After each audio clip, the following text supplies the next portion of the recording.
Homeo ଔଷଧ ମରମ ଗାଥା ପଦେ ଅଧେ ବନ୍ଧୁ ମନେ ରଖିଥା।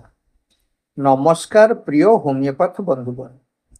ହୋମିଓ ହିଲିଂସ ଦ୍ୱାରା ପଦେ ଅଧେରେ ଗୋଟିଏ ହୋମିଓ ଔଷଧର ସଂକ୍ଷିପ୍ତ ସାର ପ୍ରସ୍ତୁତ ହୋଇଛି।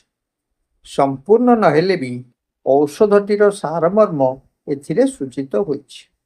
ଏହି ଶୃଙ୍ଖଳାରେ ଆଜି ଆମେ ଜାଣିବା କାଲକେରିଆ କାର୍ଭ ସମ୍ପର୍କରେ। ପୃଥୁଳ ଶରୀର ଦ୍ରୁତ ବଢ଼େ ସିନା ଦେହରେ ନଥାଏ ବଳ, ଅସ୍ଥି ଗଠନତା ସୁଚାରୁ ନୁହଇ ମୁଣ୍ଡରୁ ବହଇ ଝାଳ।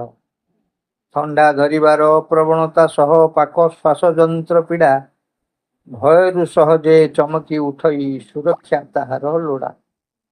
ପାଦ ଥଣ୍ଡା ଓଦା ମୋଜା ପିନ୍ଧା ତୁଲ୍ୟ ଲାଗିଥାଏ ବରାବର, ପଲିକ୍ରେଷ୍ଟ ରୂପେ କାଲକେରିଆ କାର୍ଭ ହୁଏ ସଦା ବ୍ୟବହାର। ପୁଣି ଥରେ, ପୃଥୁଳ ଶରୀର ଦ୍ରୁତ ବଢ଼େ ସିନା ଦେହରେ ନଥାଏ ବଳ, ଅସ୍ଥି ଗଠନତା ସୁଚାରୁ ନୁହଇ ମୁଣ୍ଡରୁ ବହଇ ଝାଳ। ଥଣ୍ଡା ଧରିବାର ପ୍ରବଣତା ସହ ପାକ ଶ୍ୱାସଯନ୍ତ୍ର ପୀଡ଼ା, ଭୟରୁ ସହଜେ ଚମକି ଉଠଇ ସୁରକ୍ଷା ତାହାର ଲୋଡ଼ା। ପାଦ ଥଣ୍ଡା ଓଦା ମୋଜା ପିନ୍ଧା ତୁଲ୍ୟ ଲାଗିଥାଏ ବରାବର, ପଲିକ୍ରେଷ୍ଟ ରୂପେ କାଲକେରିଆ କାର୍ଭ ହୁଏ ସଦା ବ୍ୟବହାର। ଧନ୍ୟବାଦ।